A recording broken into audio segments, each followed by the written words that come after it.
मारते हैं और फिर यह लोग ग्रे को भी गर्दन के पीछे गोली मार देते हैं। ये लोग ग्रे और आशा का सारा सामान चोरी करके वहां से चले जाते हैं। ग्रे की सांसें अभी भी चल रही थी और वो अपनी आंखों के सामने अपनी वाइफ को तड़पता हुआ देख रहा था, लेकिन ग्रे कुछ भी नहीं कर पा रहा था क्योंकि उसकी बॉडी का कोई भी पार्ट नहीं हिल पा रहा था। और फिर ग्रे की आंखों के सामने उसकी वाइफ की मौत हो जाती है। कुछ देर बाद वहां पर पुलिस आ पहुंची। उन्होंने आशा की बॉडी को पोस्टमार्टम के लिए भेज दिया और ग्रे को हॉस्पिटल में एडमिट कर दिया। हॉस्पिटल में 3 महीनों तक इलाज चलने के बाद ग्रे की जान तो बच गई, लेकिन अब वह चलने के काबिल नहीं था। गर्दन के नीचे गोली लगने की वजह से उसका स्पाइनल कॉर्ड टूट गया। कंधे से नीचे उसका पूरा जिस्म पैरालाइज्ड हो गया और फिर 3 महीनों बाद ग्रे को घर वापस लाया जाता है और यहाँ पर ग्रे व्हील चेयर पर होता है क्योंकि उसके सिर के अलावा पूरी बॉडी बेजान थी। अब ग्रे कोई भी काम नहीं कर सकता था, इसीलिए उसका काम करने के लिए उसके घर पर एक रोबोट मशीन थी जो उसका सारा काम करती थी और उसकी मदर उसका ख्याल रख रही थी। लेकिन ग्रे के लिए अब जिंदगी बोझ बन चुकी थी। उन 4 किलर्स ने न सिर्फ उसकी वाइफ को मार डाला बल्कि उसकी जिंदगी उजाड़ दी। वो बदले की आग में जल रहा था। बस ग्रे के पास एक ही उम्मीद बची थी जिसके सहारे वो जी रहा था। वो अपनी वाइफ के किलर्स को जल्द से जल्द जेल की सलाखों के पीछे देखना चाहता था, इसीलिए वो पुलिस स्टेशन जाता है। पुलिस स्टेशन में ग्रे उनसे अपनी वाइफ के किलर्स के बारे में पूछता है तो वो डिटेक्टिव कहती है कि इनमें से अभी तक किसी का भी पता नहीं चल पाया। वहाँ हमारे पुलिस का ड्रोन कैमरा तो मौजूद था, लेकिन फुटेज धुंधली थी जिससे कातिलों का पता नहीं चल पा रहा है और पुलिस अब और इन्वेस्टिगेशन कर रही है। हम बहुत जल्द उन्हें ढूंढ लेंगे। तब ग्रे ये सुनकर काफी ज्यादा डिसअपॉइंट हो जाता है क्योंकि काफी टाइम से ग्रे पुलिस से बस यही सुनता आ रहा था कि हम इन्वेस्टिगेशन कर रहे हैं। अब ग्रे पूरी तरह से हिम्मत हार चुका था और वो इस तरह से जीना भी नहीं चाहता था क्योंकि उसकी जो उम्मीद थी अपनी वाइफ के कातिलों को जेल की सलाखों के पीछे देखने की, उससे वो अधूरी नजर आने लगी। ग्रे को समझ आ गया था कि पुलिस उन 4 कातिलों को कभी नहीं पकड़ पाएगी, इसीलिए अब वो खुद को मारने की सोचने लगा। ग्रे वहां पर मौजूद रोबोट मशीन की मदद से मेडिसिन का ओवरडोज ले लेता है जिससे वो बेहोश हो गया। अच्छी बात यह थी कि उसके घर पर लगे एआई सिस्टम ने वक्त पर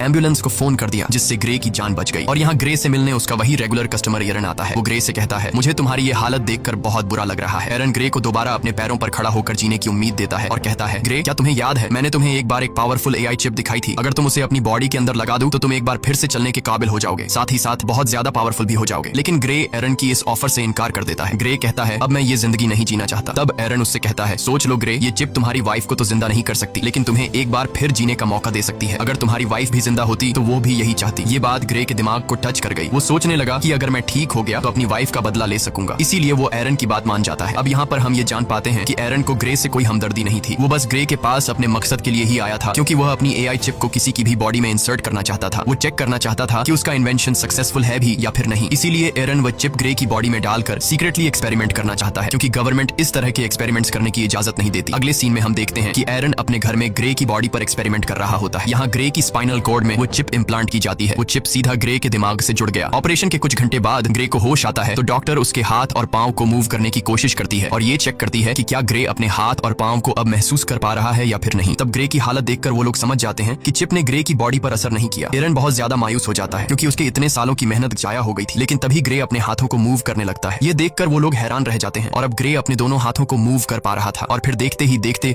ग्रे अपने दोनों पैरों पर खड़ा हो जाता है। खुद को ठीक होता देखकर ग्रे बहुत ज्यादा खुश हो जाता है। अब वो पहले से भी ज्यादा पावरफुल खुद को फील करने लगा। एरन भी अपनी एक्सपेरिमेंट को सक्सेसफुल होता देखकर काफी खुश हो जाता है। फिर यहाँ पर एरन ग्रे से एक कॉन्ट्रैक्ट पर साइन करवाता है जिसमें वो किसी को भी नहीं बताएगा कि वो चल सकता है और उसे सबकी नजरों में पैरालाइज्ड बनकर रहना होगा क्योंकि अगर गवर्नमेंट को पता चला कि ग्रे चिप के जरिए दोबारा से चल पा रहा है तो एरन को अरेस्ट कर लिया जाएगा और ग्रे की बॉडी से उस चिप को निकाल लिया जाएगा क्योंकि उस चिप को किसी की बॉडी में इंजेक्ट करना इलीगल है। उसके बाद ग्रे अपने व्हील चेयर पर बैठकर घर आ जाता है। यहाँ उसे पता चलता है कि उसके लिए डिटेक्टिव का भेजा एक पैकेज आया है जिसमें ग्रे की वाइफ की पोस्टमार्टम रिपोर्ट और उसके केस से रिलेटेड कुछ इन्फॉर्मेशन थी। ग्रे उस दिन पुलिस ड्रोन से रिकॉर्ड की गई फुटेज देखने लगा लेकिन फुटेज क्लियर नहीं थी, इसलिए ग्रे को किलर्स के बारे में कोई जानकारी नहीं मिल पाई। वो मायूसी में ड्रिंक करने लग जाता है। तभी अचानक उससे एक आवाज आई, क्या तुमने फुटेज में एक चीज नोटिस की? ये आवाज सुनकर ग्रे यहाँ वहाँ देखने लगा लेकिन उसे कोई भी नजर नहीं आया। ग्रे घबरा कर बोला, कौन है? सामने आओ। तभी फिर से आवाज आई, शांत हो जाओ ग्रे, मैं तुम्हारे अंदर की वो एआई चिप हूँ, वही सिस्टम जो तुम्हारी बॉडी चला रहा है। यहाँ पर ग्रे सोचता है कि शायद वो पागल हो गया है, जिस पर वो चिप कहती है, नहीं ग्रे, तुम पागल नहीं हुए हो, ऑपरेशन के दिन के बाद मैं तुम्हारे साथ हूँ, तुम जो देख सकते हो वो मैं भी देख सकती हूँ। जिस पर ग्रे ने पूछा कि क्या तुम्हें और कोई सुन सकता है? चिप ने जवाब दिया, नहीं, मुझे सिर्फ तुम ही सुन सकते हो। यहाँ पर वो चिप ग्रे की हेल्प करने की कोशिश करती है ताकि ड्रोन की मदद से ग्रे को पता चल सके कि उसकी वाइफ को मारने वाले लोग